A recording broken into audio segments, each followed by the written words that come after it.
pada saat penyidik baik Kejaksaan Agung, Kepolisian ataupun KPK melakukan sebuah investigasi penyelidikan di tindak pidana korupsi dan tindak pidana pencucian uang, itu sejatinya harus dilihat pertama adalah kerugian negara dulu.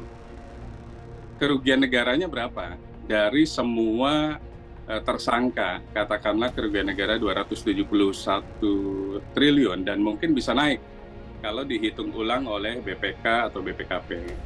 Kemudian untuk goal akhirnya mengembalikan uang tersebut, karena uang itu adalah milik kita, uang rakyat Indonesia yang sejatinya untuk bisa membangun jutaan sekolah, jutaan lulusan S1, infrastruktur jembatan yang mungkin ribuan di seluruh Indonesia, tapi hanya dinikmati oleh keluarga itu saja, dan itu tidak fair.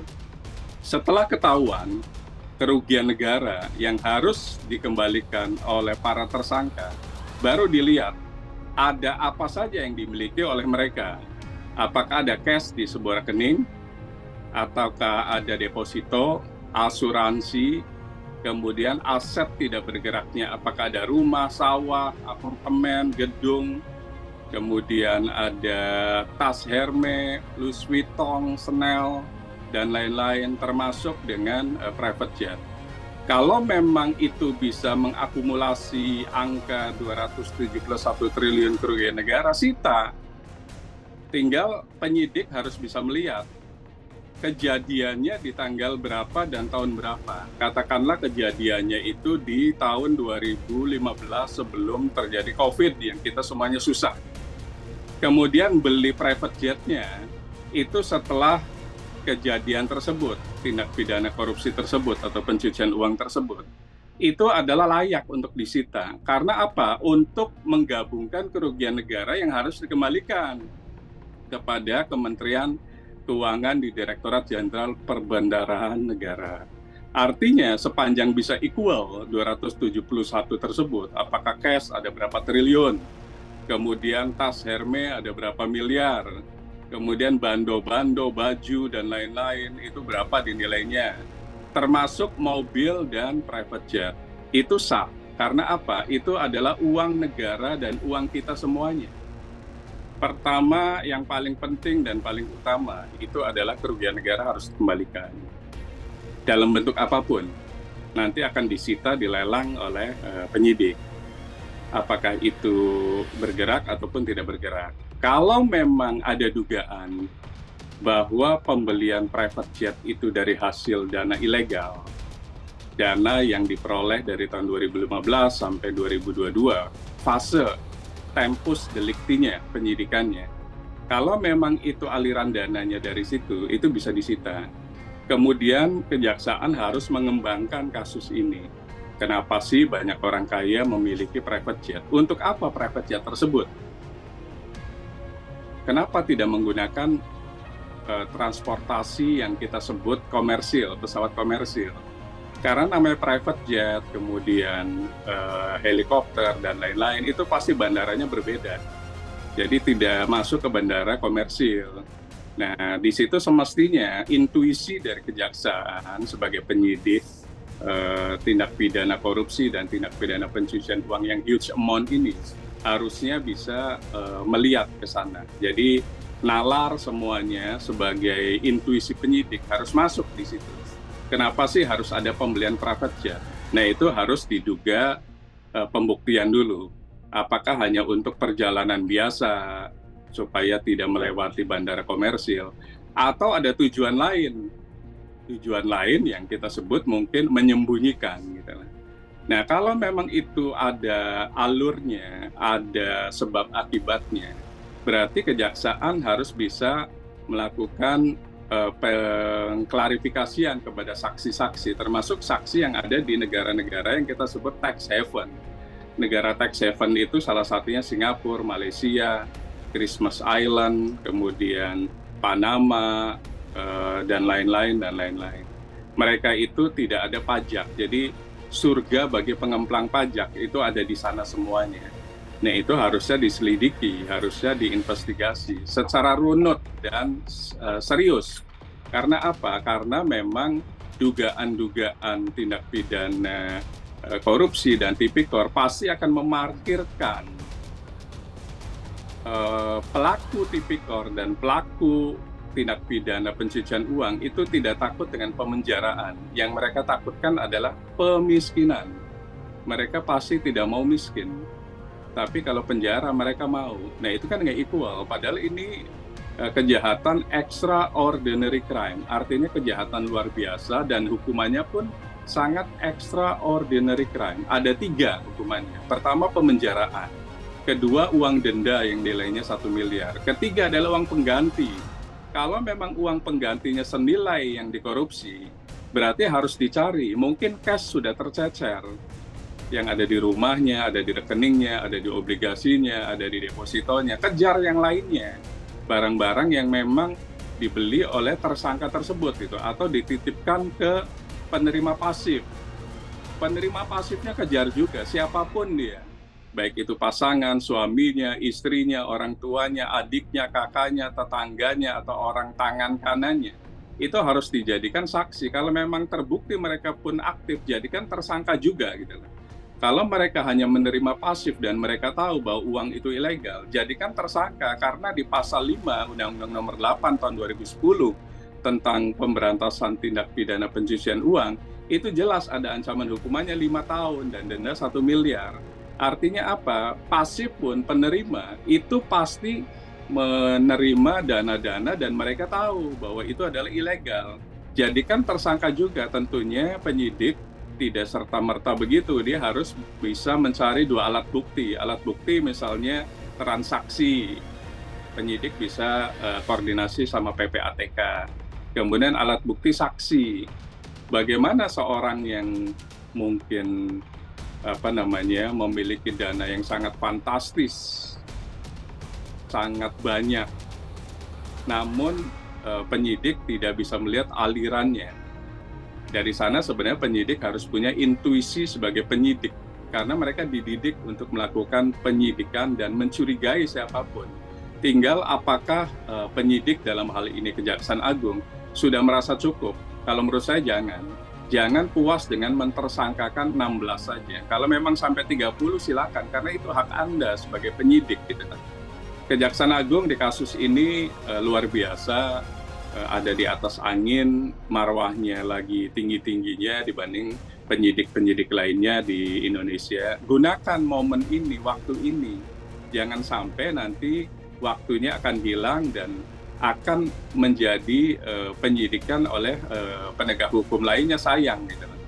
Jadi jangan puas penyidik di Kejaksaan Agung, lanjutkan dan cari sebanyak-banyaknya tersangka dan sebanyak-banyaknya uang pengganti.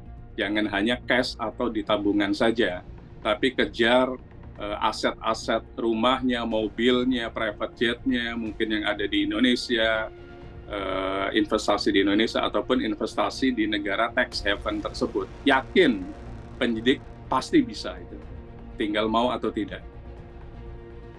Ada jurisprudensi bahwa pertanggungjawaban tindak pidana korporasi pun ada. Di tahun 2015-2016 ada perusahaan-perusahaan yang terlibat dan sudah diputus bersalah, akhirnya dibubarkan. Jadi korporasi-korporasi pun harus menanggung akibatnya kalau memang BOD atau komisaris terlibat dalam dugaan tindak pidana korupsi ataupun pencucian uang, apalagi terkait dengan sumber daya alam, sumber daya mineral, dan lain-lain. Itu kejahatan yang sangat luar biasa. Artinya kejaksaan harus melihat jurisprudensi di tahun-tahun tersebut bahwa sudah ada kok perusahaan yang dibubarkan juga gara-gara melakukan tindak pidana korupsi. Jadi bukan hanya orang yang dihukum, perusahaannya pun bisa dibubarkan dan tidak boleh berdiri lagi. Artinya apa? Karena ini kejahatan luar biasa, jadi penanganannya pun harus luar biasa, extraordinary. Jaksa jangan bimbang, jangan ragu, harus komprehensif, gunakan dan kerjasama dengan lembaga-lembaga lainnya. Karena apa? Karena ini kejahatan yang sangat luar biasa. Terlepas nanti ada intervensi dan lain-lainnya, jaksa di Kejaksaan Agung jangan gugup, yakin kebenaran itu akan ada. Jadi Vox Populi Vox Dei, suara rakyat, suara Tuhan. Jadi yakini kalau rakyat sudah berbicara, yaitu berarti Tuhan sudah berbicara lewat makhluk-makhluknya. Artinya apa? Bahwa kejahatan ini kalau memang korporasi berapapun, 10 korporasi, 10 PT, CV, yayasan, kalau memang terbukti dan harus dibubarkan, bubarkan. Gitu. Tinggal nanti BOD-nya yang ada di sana dijadikan tersangka. Dan itu yang dipenjara memang. Kalau korporasi tidak bisa dipenjara, hanya bisa dibubarkan dan asetnya disita semuanya untuk menutup kerugian negara tersebut. Makanya tadi saya sampaikan bahwa karena ini ada hukumannya 3, ada pemenjaraan, ada denda, ada uang pengganti, cari semuanya yang equal gitu. Misalnya kerugiannya 271 triliun, bahkan lebih katanya. Di atas 271 triliun, publikasikan dulu gitu ke masyarakat dan akan dijadikan dakwaan nanti sebelum masuk ke pengadilan. Kerugian negara katakanlah misalnya 271,2 misalnya naik jadi 1 triliun, naik dari 1 triliun. Publikasikan ke media, ke masyarakat bahwa kerugiannya sekian dan sudah diambil oleh negara, diblokir rekening atas nama PT ini, CV ini, yayasan ini sekian. Dari perorangan tersangka 1 sekian, tersangka 2 sekian, sampai tersangka penerima pasifnya pun harus dimasukin juga di situ. Sehingga terkumpul katakanlah 271 triliun. Artinya kejaksaan menyelamatkan uang kita semuanya, uang bersama, uang masyarakat, uang negara 271 sampai lebih. Dan itu yang akan ditunggu gitu. Pemenjaraan itu tetap karena memang extraordinary crime ada 3 hukuman kan, pemenjaraan, denda, dan pengganti. Namun jangan puas Kejaksaan Agung dengan 16 tersangka ini. Kalau memang yang pasif harus dihukum, hukum saja gitu lah. Karena apa? Karena yang menikmati pun sudah masuk di pasal tersebut gitu lah, di pasal 5, ancaman hukumannya 5 tahun. Jadi jaksa sebagai penyidik huge amount kasus besar ini harusnya bisa memappingkan gitu loh, mana yang sangat aktif, mana yang pasif. Kalau semuanya ternyata aktif, katakanlah istrinya pun aktif, suaminya pun aktif dari tersangka-tersangka tersebut, jadikan aktif juga sebagai dader gitu, sebagai aktor intelektualnya, supaya ancaman hukumannya itu lebih tinggi, 20 tahun dan bisa hukuman mati. Nah, tinggal kita tunggu keberanian jaksa untuk menjadi pembeda gitu loh, bahwa Kejaksaan Agung berbeda dengan penyidik-penyidik lainnya karena Kejaksaan Agung memiliki kriteria-kriteria dalam mengukur kerugian negara dan siapa saja yang harus dijadikan tersangka kemudian dijadikan terdakwa pada saat ada di pengadilan. Bravo Kejaksaan, yakin Anda bisa, jangan lengah, jangan kendor, jangan melihat itu public figure, intervensi, dan lain-lain. Anda lagi di atas angin. Jadikan waktu dan tempus ini untuk membuktikan bahwa Kejaksaan Agung lebih hebat dibanding penyidik dari lembaga lainnya. Itu sangat bagus. Jadi masyarakat sebagai pemilik kekayaan yang ada di Indonesia, baik masyarakat yang ada di Sumatera, Kalimantan, Papua, dan lain-lain. Jadi dari situ sebenarnya hanya sebagai pintu pembuka. Jadi kejadian di Bangka Belitung itu harusnya membuka mata penyidik di Kejaksaan Agung dalam hal ini untuk menyidik tempat-tempat lainnya. Karena ini kejahatan alam. Bagaimana alam kita yang elok, yang indah dirusak oleh keluarga-keluarga itu saja.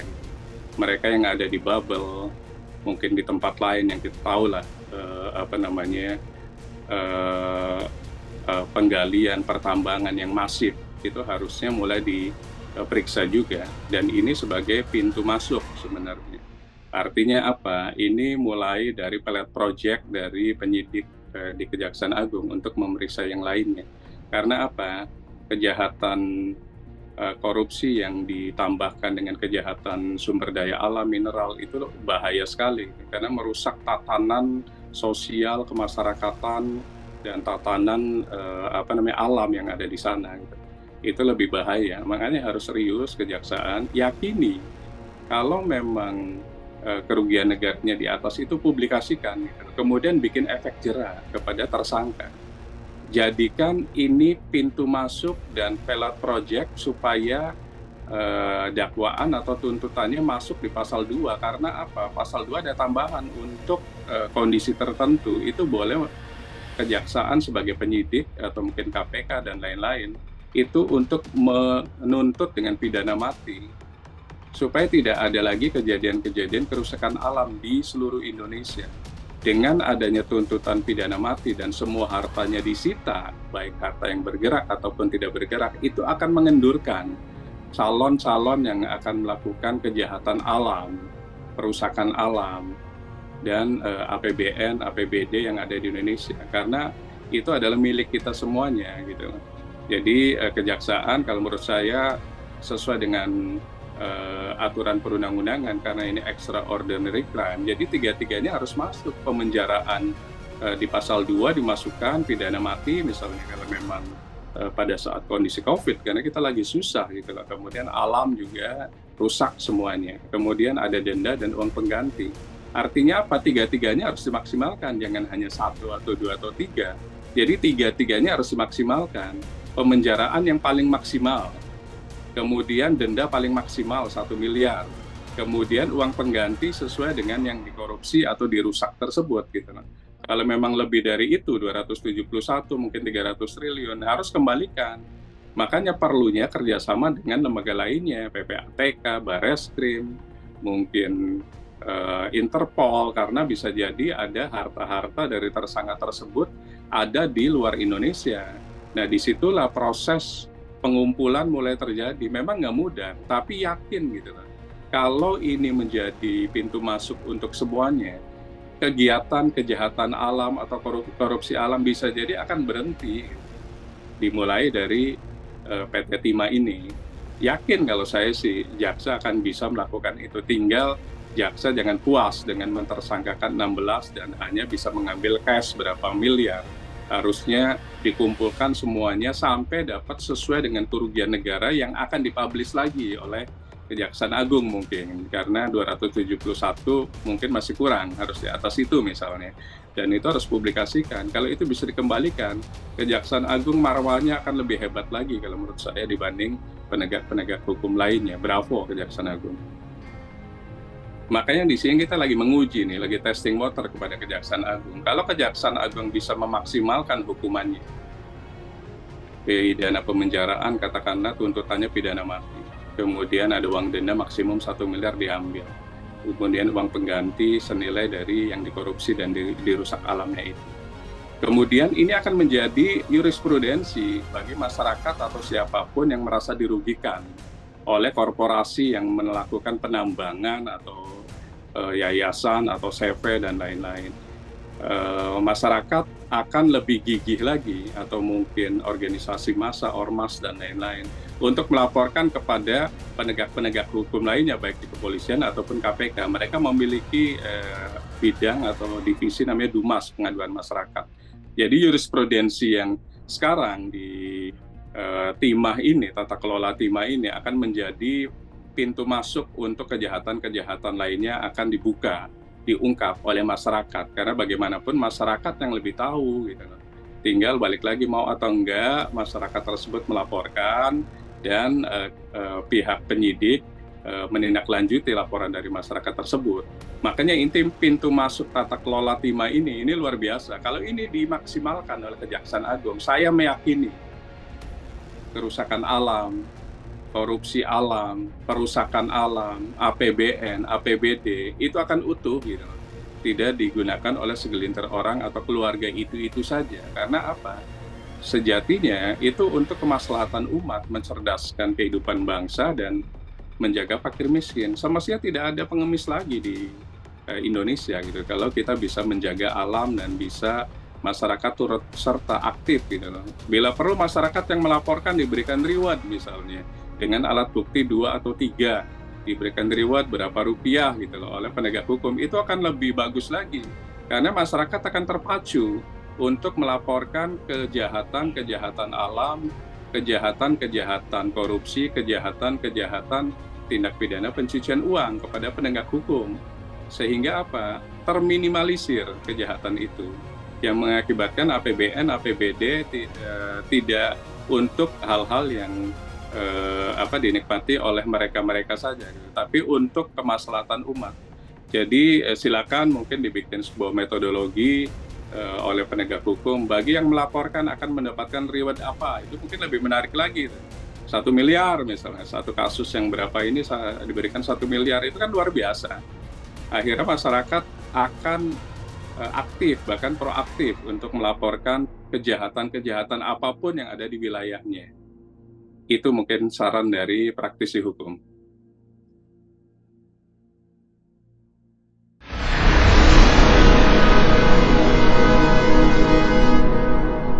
Jadi jangan lupa untuk subscribe Cumi Cumi. Ditekan ya tombol lonceng merahnya.